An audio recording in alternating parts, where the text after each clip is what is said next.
Dear student, welcome back to my YouTube channel. आज की video में क्लास 6 की एक्सरसाइज 9.2 के पहले 3 क्वेश्चन की वीडियो आप देख चुके हैं। आज की वीडियो में रिमेनिंग एक क्वेश्चन रह गया था, क्वेश्चन नंबर 4, उसको कंप्लीट सॉल्व करेंगे। इस क्वेश्चन को समझने के लिए ज़रूरी है कि पहले जो 3 क्वेश्चन है और प्रॉपर्टीज़ ऑफ पैरेलल लाइंस और ट्रांसवर्सल के बारे में आपका जानना ज़रूरी है। अगर वो सारा कॉन्सेप्ट क्लियर है फिर आपको ये क्वेश्चन अच्छे तरीके से समझ आएगा।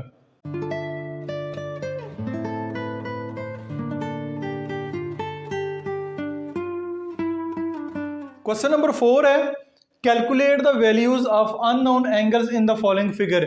ये जो फिगर आपको नीचे दी गई हैं, इनमें जो अननोन एंगल्स है वो आपने फाइंड करने हैं। ये आपके पास अननोन एंगल है एक्स, आपने फाइंड करना है। ये दो पैरेलल लाइंस हैं, बेशक टेढ़ी है लेकिन ये आपस में है, पैरेलल ही हैं, ठीक है। ये एक ट्रांसवर्सल उनको काट रही है, तो उस सूरत में ये दो एंगल बन रहे हैं, ठीक है। इन दो एंगल में से एंगल एक्स आपने फाइंड करना है। तो ये जो दो एंगल आप जानते हैं कि ये इंटीरियर एंगल है, पैरेलल लाइन के अंदर जो एंगल बनते हैं वो इंटीरियर एंगल बनते हैं, ये दोनों, ठीक है। ये दोनों इंटीरियर एंगल बनते हैं और sum of interior angle is equal to 180 होता है। यहां पे लिखें, as we know sum of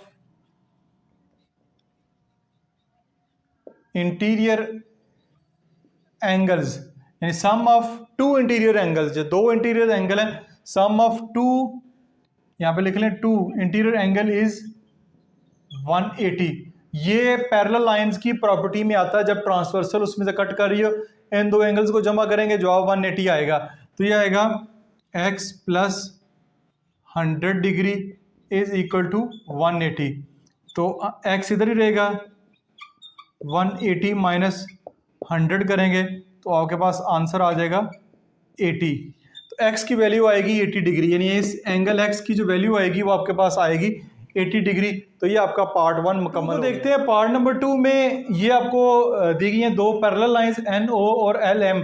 ये उनमें से एक जो ट्रांसवर्सल है वो गुजर रही है, ठीक है। इस सूरत में एक एंगल 60 डिग्री दिया हुआ है और एक एंगल x दिया हुआ है, ये वाला आपने एंगल फाइंड करना है। अच्छा, इस एंगल को फाइंड करने के 2-3 मेथड हैं, ठीक है। या ये वाला एंगल फाइंड कर लें, ये एंगल इस एंगल के कॉरस्पॉन्डिंग एंगल है, ठीक है। या आप ये वाला एंगल फाइंड कर लें, ये और ये दो इंटीरियर एंगल हो जाएंगे, तब भी इसको फाइंड कर सकते हैं, ठीक है। 2-3 मेथड हैं, तो आपके टीचर जिस मेथड को इजी समझे उस मेथड से करवा देंगे। मैं जो इससे पहले क्वेश्चन किया उसी मेथड को फॉलो करते हैं। ये एंगल अगर फाइंड कर लेते हैं तो ये दोनों एंगल जो है वो इंटीरियर एंगल बन जाएंगे, जिनका आंसर 180 होगा। तो ये एंगल हमें किसी तरीके पता चल जाए। अब ये एंगल, इसका नाम हम सपोज कर लेते हैं y, इसका नाम रख लेते हैं y। अब एक प्रॉपर्टी अपने पढ़ी है, दो लाइंस अगर बाइसेक्ट कर रही हों, तो ये जो दो एंगल बनते हैं ये वर्टिकली ऑपोजिट एंगल होते हैं। तो वर्टिकली ऑपोजिट एंगल आपस में बराबर होते हैं, ये इसके वर्टिकली ऑपोजिट होगा, ये इसकी होगा। तो ये दोनों एंगल आपस में बराबर होंगे, यानी ये दोनों एंगल आपस में बराबर होंगे। क्यों? ये वर्टिकली ऑपोजिट है। तो यहाँ पे लिखेंगे angle y is equal to 60 degree. क्यों? क्योंकि ये वर्टिकली ऑपोजिट एंगल है। वर्टिकल ऑपोजिट एंगल के बारे में भी इससे पहले वाली वीडियो में मैंने एक्सप्लेन किया हुआ है, तो एक दफ़ा दोबारा बता दिए। दो लाइंस बाइसेक्ट कर रही हो तो जो अपोजिट एंगल बनते हैं, वर्टिकली अपोजिट एंगल होते हैं, वो बराबर होते हैं। तो ये एंगल आपके पास आ गया 60। तो अब आप लिखेंगे angle x plus angle y is equal to 180, यानी इन दोनों एंगल्स को जमा करें, जवाब 180 आता है। क्यों? यहाँ पे लिख भी दें, sum of interior angle, sum of interior angles. तो एंगल x आपने फाइंड करना है, एंगल y हमने फाइंड कर लिया 60 डिग्री, 180। तो angle x is equal to 180 minus 60। तो एंगल x आपके पास आ जाएगा 120 डिग्री। ये छोटा सा डॉट जो है ये डिग्री का निशान है, ठीक है। ये जो ऊपर आपको नजर आ, मैं लगा रहा हूँ, डिग्री से मुराद है कि 180 डिग्री का ये एंगल है। तो 120 डिग्री वैल्यू आएगी x की। तो ये आपका पार्ट 2 भी मुकम्मल हो गया। आखिर में आप स्क्रीनशॉट भी ले सकते हैं। 3 की तरफ चलते हैं। पार्ट नंबर 3 में हमारे पास ये दो पैरेलल लाइन इस तरह दी गई हैं। ये एक ट्रांसवर्सल, ये T1 लिखा हुआ है, ये से मुराद ट्रांसवर्सल है। ये दो पैरेलल लाइंस हैं। ये एंगल जो है 3x, x की वैल्यू आपने यहाँ पे फाइंड करनी है। तो अगेन 111 ये वाला एंगल अगर हम फाइंड कर लेते हैं, इसको एंगल वाई का नाम दे दें अपनी तरफ से, ये एंगल फाइंड कर लें तो ये एंगल और ये एंगल आपस में वर्टिकली अपोजिट होंगे, बराबर होंगे। तो ये एंगल फाइंड करना आसान है। हम यहाँ पे लिखेंगे एंगल वाई प्लस 111। आप एंगल वाई की जगह आपके टीचर कोई भी नाम रख सकते हैं, ये आपकी मर्जी है, कोई भी नाम रख सकते हैं। मैंने वाई पुट की है, आपके टीचर जो पुट करेंगे उस हिसाब से लिखें। तो ये होगा 180 डिग्री। क्यों? ये पहले भी बात हो चुकी है, सम ऑफ इंटीरियर एंगल्स, ये साथ मेंशन भी कर दें, सम ऑफ इंटीरियर एंगल्स। तो एंगल वाई फाइंड करेंगे, एंगल वाई इधर ही रहेगा 180 माइनस 111। तो एंगल वाई आपके पास आ जाएगा 69 डिग्री, यानी कि ये वाला जो एंगल है ये 69 डिग्री का बनता है। ठीक है, 69 डिग्री का। अब 3x is equal to 69 degree होगा। ये वाले दोनों एंगल आपस में बराबर होंगे। क्यों? इसकी वजह मैं बता चुका हूं, पहले दोबारा बता देता हूं। क्योंकि ये वर्टिकली ऑपोजिट एंगल हैं, वो आपस में बराबर होते हैं।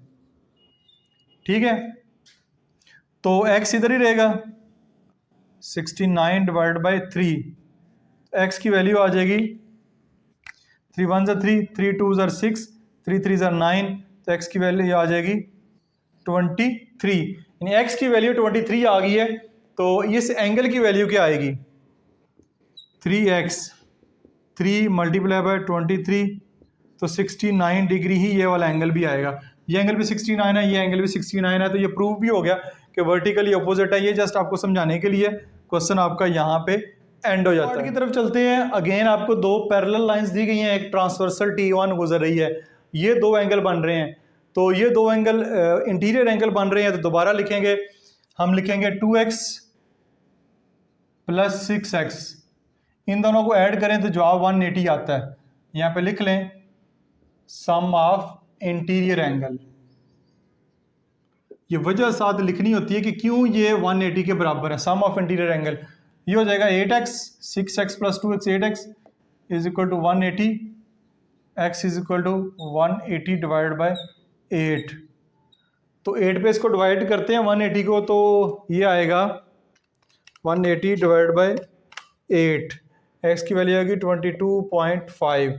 ये x की वैल्यू आई है। एंगल जो है वो वैल्यू पुट करके निकाले जा सकते हैं, उसकी ज़रूरत नहीं, जस्ट आपने x की वैल्यू जो है वो आपने फाइंड करनी है, वो मैं आपके सामने कर दी है। 4 का लास्ट पार्ट की तरफ चलते हैं। लास्ट पार्ट थोड़ा सा बाकियों के मुकाबले में थोड़ा मुश्किल क्वेश्चन है, लेकिन इतना मुश्किल नहीं कि आपको समझ ना आए। तो आपके पास ये वाला एंगल जो है, एंगल x फाइंड करना है। तो सबसे पहले ये एंगल 110 दिया हुआ है, ये एंगल हम फाइंड करते हैं। इस एंगल को मैं y का नाम देता हूँ। ठीक है, ये एंगल फाइंड, यानी x एंगल को फाइंड करने के लिए ये वाले एंगल आपको थोड़े फाइंड करने पड़ेंगे। ये एंगल y है, तो ये दोनों क्या बनते हैं? Sum of interior angle. तो लिखेंगे angle y plus 110 is equal to 180 degree. क्यों? Sum of interior angles. तो एंगल y आ जाएगा 180 माइनस 110, एंगल y आपके पास आ जाएगा 70 डिग्री, यानी कि ये वाला जो एंगल है आपके पास आया है वो 70 डिग्री का। ये 70 डिग्री है, तो ये भी 70 होगा, ये इसके वर्टिकली अपोजिट है। इस एंगल को a का नाम दें, तो ये भी 70 डिग्री हो जाएगा, यानी ये 70 की हो जाएगा। क्यों हो जाएगा? एंगल a और एंगल y आपस में क्या है? Vertically opposite angle. Vertically opposite angle भी आपस में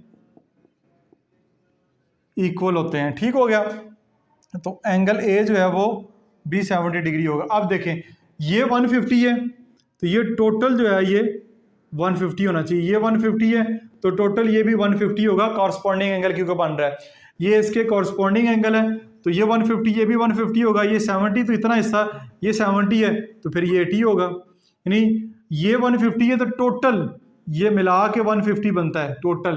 तो ये ऐसा 70 है, तो ये 80 होगा, तो टोटल मिला के 150 बनेगा। क्योंकि बेसिकली हम ये वाला एंगल फाइंड करना चाह रहे हैं, इसके वर्टिकली ऑपोजिट ये वाला एंगल है। तो इस एंगल को आप नाम दे दें बेशक बी का। ठीक है। तो एंगल बी आपके पास वो 80 डिग्री आया है, ठीक है। एंगल बी आपके पास 80 डिग्री, 80 और 70 150 और 150 इसके बराबर हो जाएगा। तो एंगल बी और angle X vertically opposite angle है। Angle B is equal to angle X, ये भी आपस में वर्टिकली अपोजिट एंगल है, वर्टिकली अपोजिट एंगल। तो एंगल एक्स जो है फिर वो भी 80 डिग्री के बराबर होगा, यानी ये वाला जो एंगल है वो 80 डिग्री के बराबर होगा। तो यही बस आपने इस क्वेश्चन में करना है। इसको फाइंड करने की और भी आसान मेथड है, लेकिन वो मेथड क्योंकि हमने जो ट्रांसवर्सल और पैरेलल लाइंस की प्रॉपर्टीज पढ़ी हैं उन्हीं को इस्तेमाल करते हुए इन एंगल्स को हम फाइंड करेंगे। तो वो मैंने आपको फाइंड करके दे दिया। इसी के साथ कि आपकी एक्सरसाइज जो है वो यहाँ पे मुकम्मल हो गई है। उम्मीद है कि ये वाले क्वेश्चन आपको अच्छे तरीके से समझ आए होंगे। फिर भी किसी किस्म का क्वेश्चन हो आप कमेंट्स करके पूछ सकते हैं। अपना बहुत सारा ख्याल रखिएगा। This is Masood Mubashar signing of.